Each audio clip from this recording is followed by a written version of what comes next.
Meron po akong ipaparinig sa inyo na kayo na ang makapagpasya.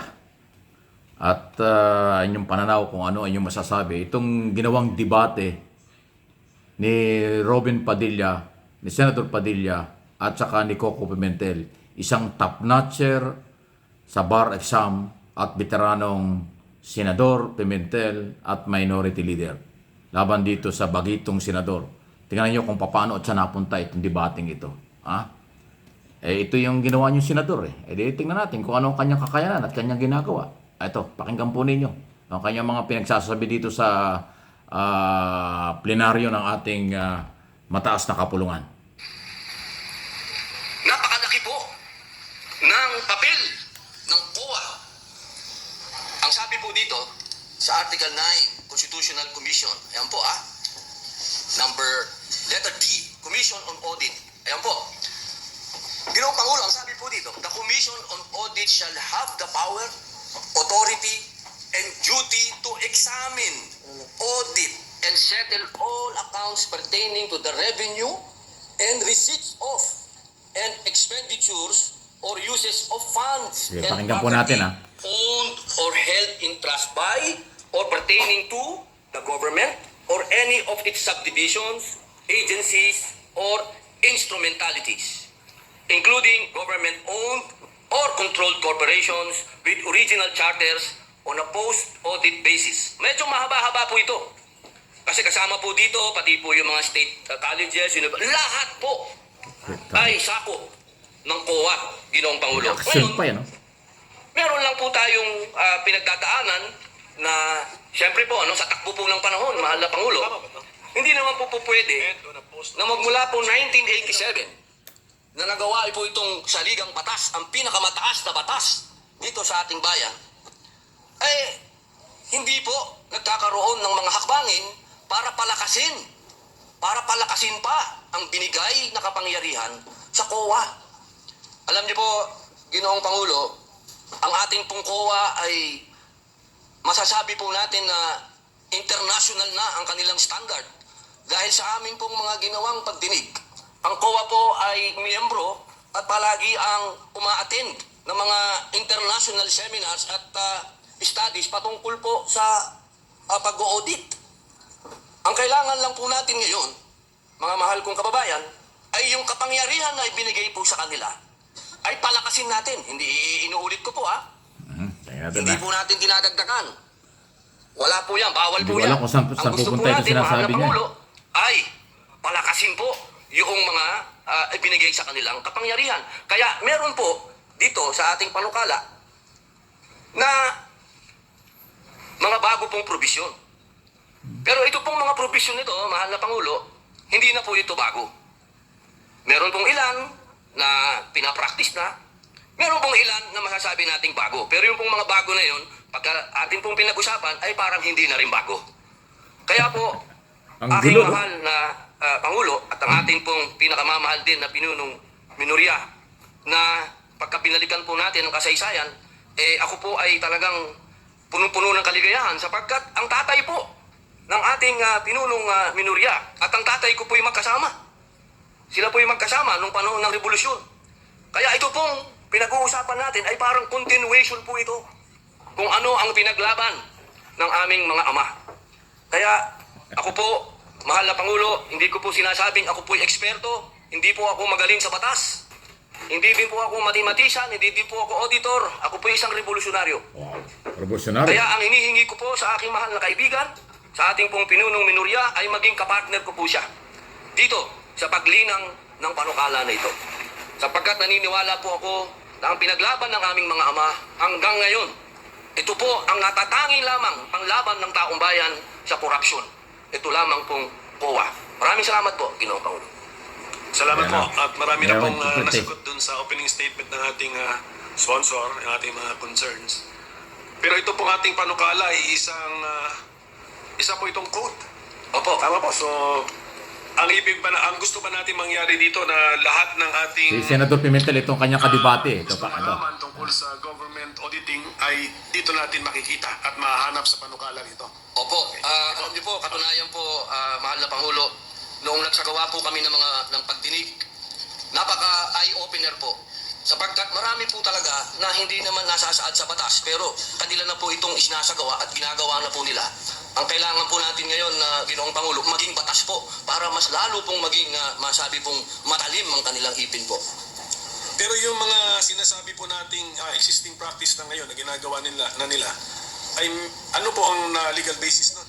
Opo, Kasi ito ba ay, siyempre, bago nila ginawa yan, kinover muna nila sarili nila ng, ano ba tawag, circular ba? Opo, circular. O, Opo. sige. Ano po ang legal basis ng Commission on Audit para sa kapangyarihan nila sa pag-issue ng circular? Opo, napakaganda po ng tanong ng ating pinunong minorya. At yan po, alam niyo po, dito po sa aking kaliwa, kung Right. titingnan niyo po, Ayan, oh. dahil ang sabi ko po sa kanila, Ginoong Pangulo, tayo po ay haharap sa Bartat Natcher. Matematisan pa. Kaya kailangan po battery ng mga auditors ang kailangan po natin dito sa kaliwa. Ano po?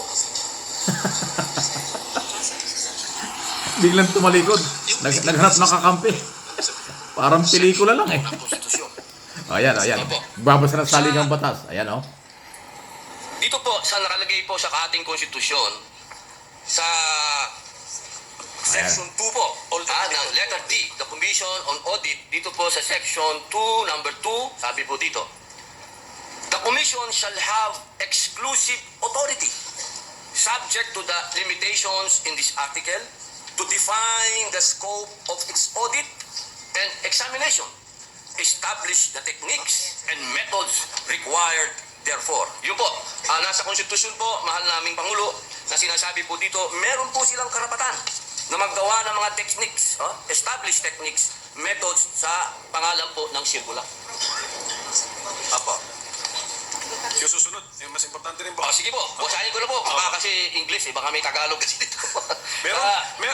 Meron kasi Kaya nga po ang sa ating amin, constitution Tagalog. actually ay nakabandato dyan na merong Tagalog version ng ating Opo, constitution. Sige po, pwede po natin Tagalog sana para maintindihan ng ating mga kababayan. Masyadong spoken in dollar.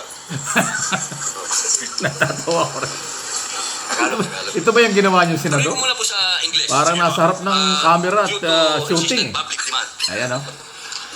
Therefore, Ayan, oh. and promulgate accounting and auditing rules and regulations, including those for the prevention and disallowance of irregular, unnecessary, excessive, extravagant, or unconscionable expenditures or uses of government funds and properties. Malinaw po dito, Ginoong Pangulo. Ito po naman sa Tagalog. Dapat magkaroon ang komisyon ng tanging otoridad patay sa mga katakdaan sa artikulong ito na magtakda ng saklaw na audit at pagsusuri nito, magtatag ng mga kaparaanan at mamamaraan na kinakailangan ukol doon at maglagda ng mga tuntunin at alituntunin sa pagtutuos at pag-audit Ayan. kabilang ang mga ukol sa paghadlang at di papagpaghintulot sa mga paggugol o paggamit ng mga salapi at ari-arian ng pamahalaan na tiwali, hindi kinakailangan, labis-labis, maluho o hindi makatwiran. Yun po, Ginoong Pangulo. So, sa ngayon po, ang COA, aside from the circulars that they have issued, and aside from the constitutional basis in the 1987 Constitution, ano po ang batas na nag-govern sa kanilang mga kilos? Sa ngayon po ay Sa ngayon, saligang yes. batas. At siyempre po, yung pong nakaraan, nung panahon po ng tayo pa po ay nasa panahon pa ng Marcos Sr., meron po tayong Presidential Decree 1445.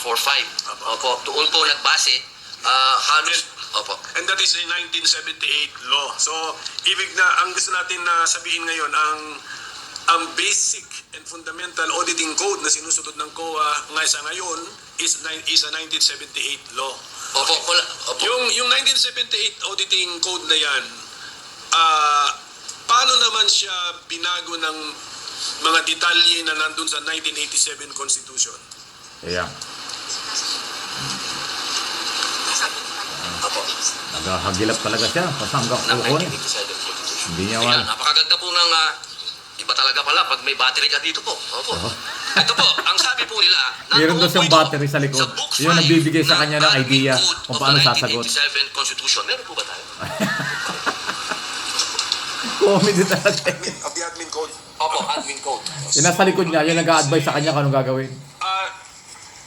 According to our resource persons, Book 5 of the Administrative Code of 1987 repealed, even indirectly, repealed or replaced the June 1978 Government Auditing Code, or ano sila, complementary sila. Opo. Opo. Siya daw po ay complementary. Okay, sige. Opo, Kaya nga, ang tanong ko nga, Mr. Opo. Okay, so ang gusto nilang sabihin sa atin is, hindi sa ngayon, hindi naman talaga... Ayan, no? Well, mahaba po yung debating yan eh. Sa isang banda, at least napapag-usapan kung ano magandang panukalang batas. Yung kapangyarihan kasi ng Commission on Audit, COA, ang pinag-uusapan dyan. So, kinukumpara ni Robin Padilla nung mga nakaraang mga panahon at saka ngayon. Kaya lang ho, yung kanyang mga sagot, talagang sabi niya, yung sinasabi niyang battery, yung nasa likod niya, ng mga staff niya, yun ang nagpipid sa kanya, nagbibigay ng sagot tungkol sa tanong ni Pimentel. Pero mahaba yan, mayroong bandang huli dyan, hindi ko na pinarinig sa inyo, medyo kakaiba na, natawa na tuloy yung marami. Kasi meron siyang sinabing provision ng batas tungkol dun sa kanyang sinasabing panukalang batas na malayo. Hindi natutugma. Sabi nga ni Senador Coco Pimentel, dahil top notcher sa baryan, sabi niya, ay malayo naman yan, hindi naman yan ang...